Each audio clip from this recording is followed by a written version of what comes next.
ఓం శ్రీ గురుభ్యో నమః. హరి ఓం. శ్రీ మహాగణాధిపతయే నమః. ఓం శ్రీ సరస్వత్యై నమః. ఓం సర్వదేవతాయై నమో నమః. మనం ఎంతో వైభవంగా చైత్రమాసం మొదలవగానే మనకి ఈ యొక్క చైత్రమాసంలో నవమి తిథి, అలాగే మనకి ఈ యొక్క నవమి తిథిలో ఎంతో వైభవంగా శ్రీరామనవమి కార్యక్రమాన్ని మనం ఆచరిస్తూ ఉంటాం.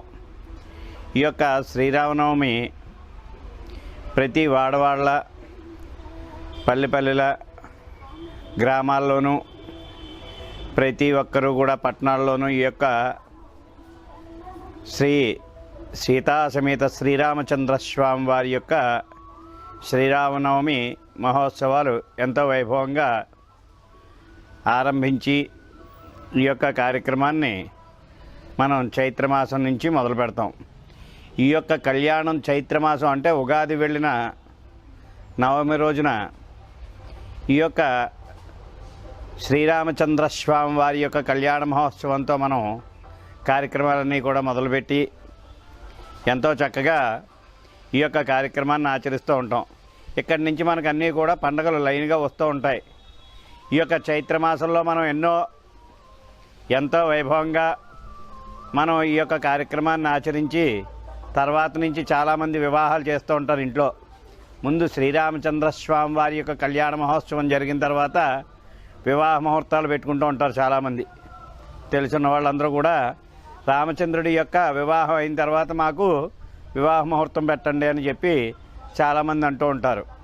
అలాగే కూడా ఆచరిస్తూ ఉంటారు అందరూ, ప్రతి ఒక్కళ్ళు కూడా.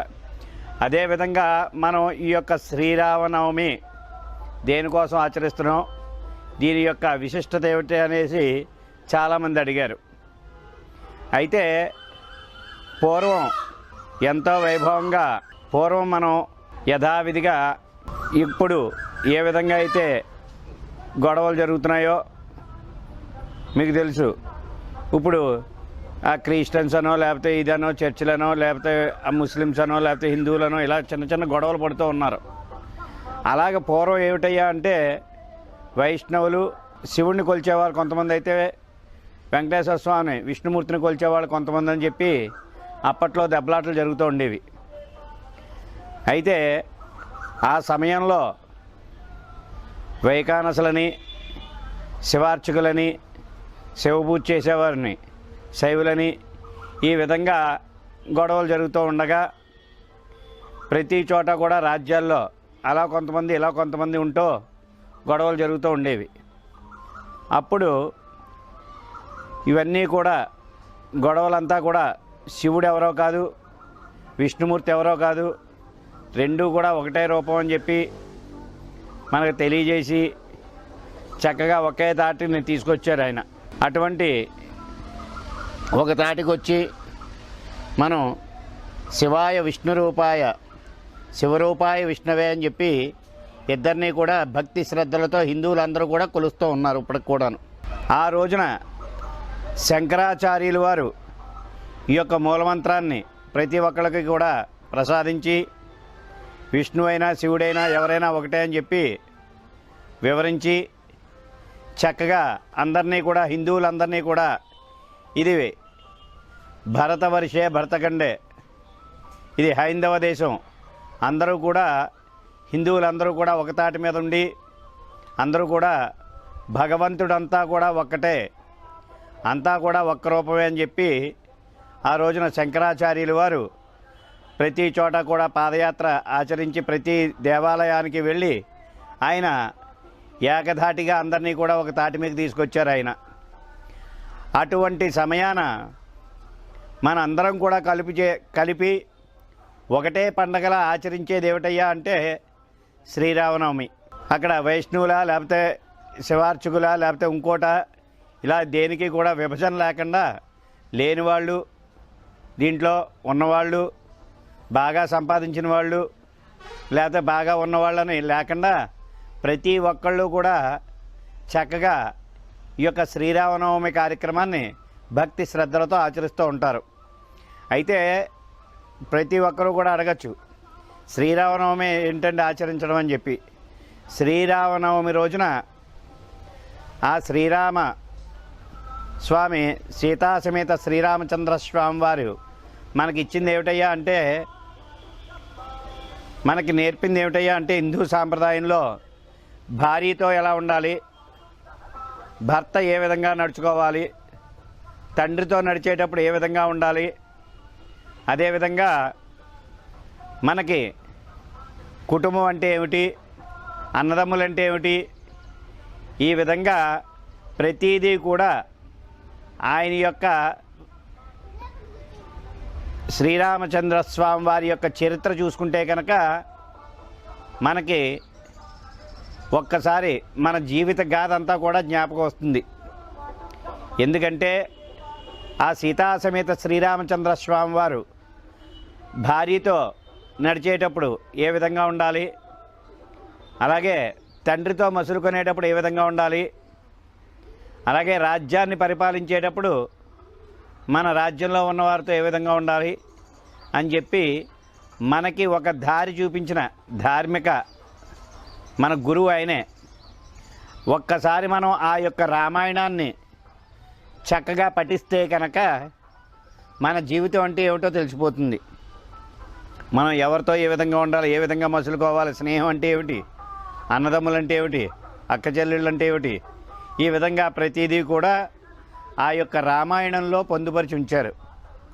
ఆ శ్రీరామచంద్ర స్వామి వారు ఎన్ని కష్టాలు వచ్చినా సరే, ఎన్ని ఒడిదుడుకులు వచ్చినా సరే, ఏమొచ్చినా సరే, ఆ సీతాసమేత శ్రీరామచంద్ర స్వామి వారు సీతాదేవితో కలిసి చక్కగా అరణ్యం అంతా కూడా తిరిగి, అరణ్యంలో కష్టాలన్నీ కూడా పడి మళ్ళీ తిరిగి వచ్చి, ఎక్కడా కూడా మనం ఈ రోజున మన జీవితంలో చెప్పుకుంటే, మనం కనుక ఏదైనా చిన్న కష్టం వస్తే కనుక చక్కగా ఇంట్లో ఉన్న తల్లిదండ్రులనో లేకపోతే మనం కొలిచే దేవుణ్ణో ఎవరినో ఒకరు తిట్టుకుంటూ ఉంటాం. ఏంటంటే కష్టం అంటే ఆ విధంగా ఉంటుంది. అదే సంతోషం వస్తే కనుక పక్క వాళ్ళకు కూడా చెప్పం, చెప్తే వాళ్ళకి ఏదైనా అడుగుతారేమో అని చెప్పి ఆ విధంగా ఉంటుంది. కానీ ఆ విధంగా కాకుండా ఆ యొక్క సీతాసమేత శ్రీరామచంద్ర స్వామి వారు ఎన్నో కష్టాలు పడి, ఎన్నో ఇబ్బందులు పడి, అదేవిధంగా వారికి తండ్రి ఇచ్చిన ఆజ్ఞ ప్రకారం అరణ్యానికి వెళ్ళి కష్టాలన్నీ కూడా భరాయించి మళ్ళీ తిరిగి వచ్చి తండ్రి యొక్క మాటని నిలబెట్టి ఆ యొక్క శ్రీరామచంద్ర స్వామి వారి యొక్క పట్టాభిషేకం జరిగింది. అదేవిధంగా మనం ఏదైనా చిన్న కష్టం వస్తే గబగబలాడుతూ ఇంట్లో వాళ్ళందరినీ కూడా తిట్టేస్తూ ఉంటాం, ఈ కష్టం మీ వల్ల వచ్చింది, లేకపోతే స్నేహితుల వల్ల వచ్చింది, ఇంకోళ్ళ వల్ల వచ్చిందని చెప్పి. కానీ అలా కాకుండా మనం చాలా స్వామిని ఒక్కసారి ఆ రామాయణం అలా పుస్తకం తీసి అలా చదివితే చాలు, మన జీవిత గాథ అంతా కూడా దాంట్లో కనబడుతూ ఉంటుంది. అంటే మన నడవడిక ఏ విధంగా ఉండాలి, మనం నడిచే విధానంలో మనకి ఏ ఒడిదుడుకులు వస్తే ఆ కష్టాలను ఎలా ఎదుర్కోవాలి, మనం బయట వాళ్ళతో మాట్లాడేటప్పుడు ఏ విధంగా మాట్లాడాలి, వారి యొక్క మాట విధానాన్ని ఏ విధంగా అర్థం చేసుకోవాలని చెప్పి ఈ యొక్క రామాయణంలో అంతా కూడా తెలియజేశారు. అదేవిధంగా మనం ఈ రోజున వాడవాడ పల్లెపల్లిలోనూ కూడా ఎక్కడ పడితే అక్కడ సీతాసమేత శ్రీరామచంద్ర స్వామి వారి యొక్క కళ్యాణ మహోత్సవం ఆచరిస్తున్నామంటే ఆయన ఇచ్చిన మనకి ఆ స్ఫూర్తే. ఒక్కసారి ఆయన నడిచిన నడవడిక, మనకు అందించిన చక్కటి జీవిత విధానాన్ని, జీవితంలో ఏ విధంగా నడుచుకోవాలని చెప్పి ఆ యొక్క విధానం అంతా కూడా తెలియజేసింది ఆయనే. అయితే సీతాసమేత శ్రీరామచంద్ర స్వామి వారి యొక్క కళ్యాణ మహోత్సవం ఎందుకు పాటిస్తారయ్యా అంటే, చాలా చోట్ల చూడండి, ఆ పీటల మీద కూర్చుని ఆ కళ్యాణం చేయిస్తే కనుక చక్కగా వివాహం జరుగుతుందని, అదే లేదా సంతానం లేని వారికి సంతానం కలుగుతుందని, అలాగే ఆ యొక్క స్వామివారి యొక్క కళ్యాణంలో పాల్గొంటే కనుక మన కష్టాలన్నీ కూడా తొలుగుతాయని చెప్పి ఈ యొక్క కళ్యాణంలో ప్రతి ఒక్కళ్ళు కూడా పాల్గొంటారు. ఈ యొక్క సమయంలో పానకం ప్రతి చోట కూడా బెల్లం, మిరియాలు, యాలకులు ఇవన్నీ వేసి పానకం పంచిపెడుతూ ఉంటారు. అది ఒక విధంగా మనం పానకమే కదా పంచిపెడుతున్నారు అనుకుంటాం. ఒక విధంగా వేసవి కాలంలో అంటే తర్వాత నుంచి వేసవికాలం మొదలై వేడి ఎండ తీవ్రత ఎక్కువగా ఉంటుంది. దానివల్ల ఈ యొక్క పానకం తాగడం వల్ల మన ఒంట్లో నీరసం అనేది రానివ్వకుండా ఒక స్టామినాని నిలబెడుతుంది కనుక ఆ పానకం పంచిపెడుతూ ఉంటారు. ఆ విధంగా అది కాకుండా వివాహ విషయంలో ముందుగా వివాహం చేసేటప్పుడు అల్లుడిని ఎప్పుడైతే పిలుచుకుని వస్తారో ఆ యొక్క పందిట్లో అల్లుడికి పానకంతో స్వాగతం పలుకుతారు. ఆ విధంగా శ్రీరామచంద్ర స్వామి వారికి ఆ కళ్యాణ మహోత్సవంలో పానకాలు కావడి అందిస్తారన్నమాట.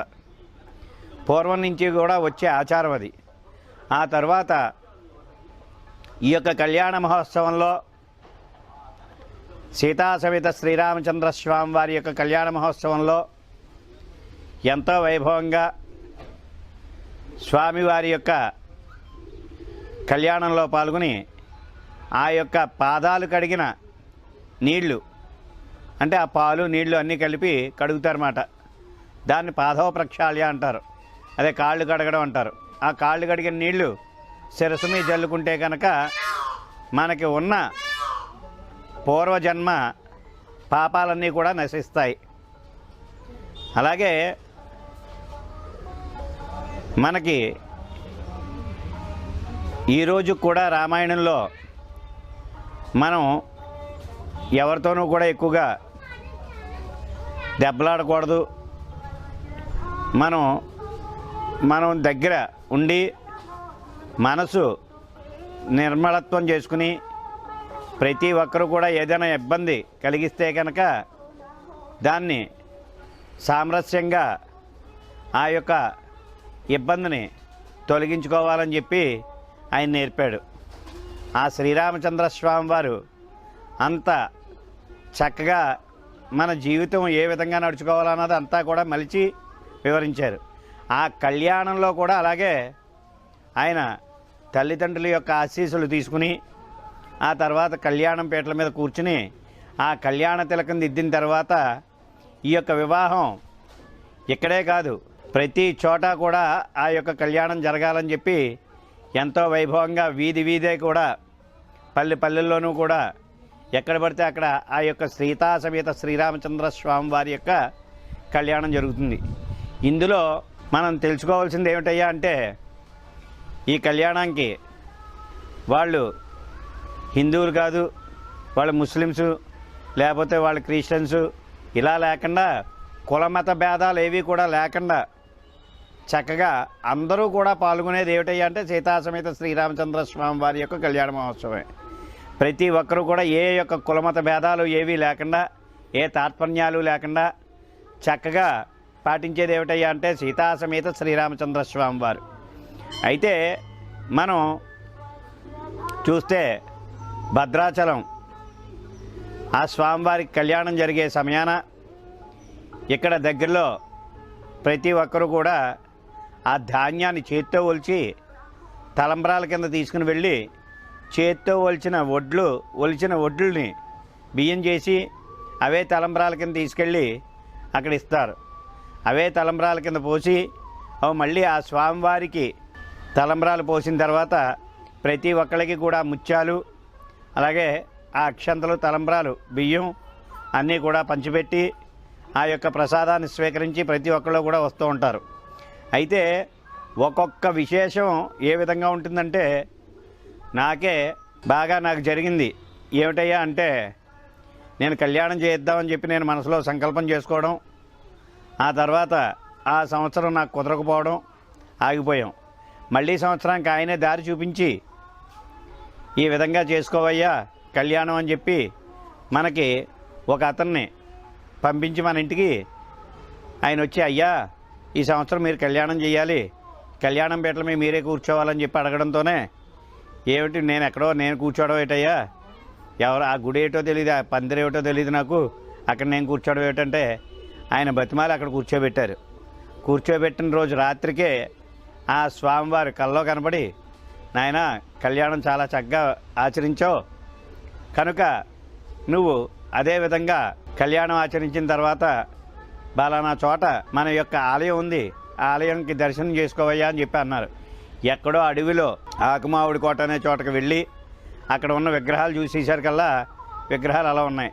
అప్పుడు దానికి పందిరి, అక్కడ ఉన్న వాళ్ళందరినీ బతిమాలి పందిరేయించి దానికి ఒక విశేషమైన కళ తిప్పించి పూజా కార్యక్రమాన్ని ఆచరించి చక్కగా ఆ అడవిలో 3 సార్లు నేను వెళ్ళి నా స్వతహాగా నేనే వెళ్ళి కళ్యాణం చేయించాను.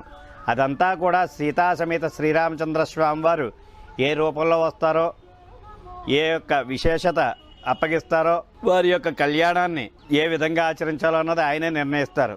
కానీ ప్రతిదీ కూడా ఈ యొక్క కళ్యాణంలో ప్రతి ఒక్కరు కూడా మానవులందరూ కూడా చక్కగా ఆచరించి ఈ యొక్క కళ్యాణం అందరూ కూడా కళ్ళారా తిలకించి సీతా సమేత శ్రీరామచంద్ర స్వామి వారి యొక్క ఆశీస్సులు పొందవలసిందిగా కోరుచున్నాం. ఓం నమః శివాయ.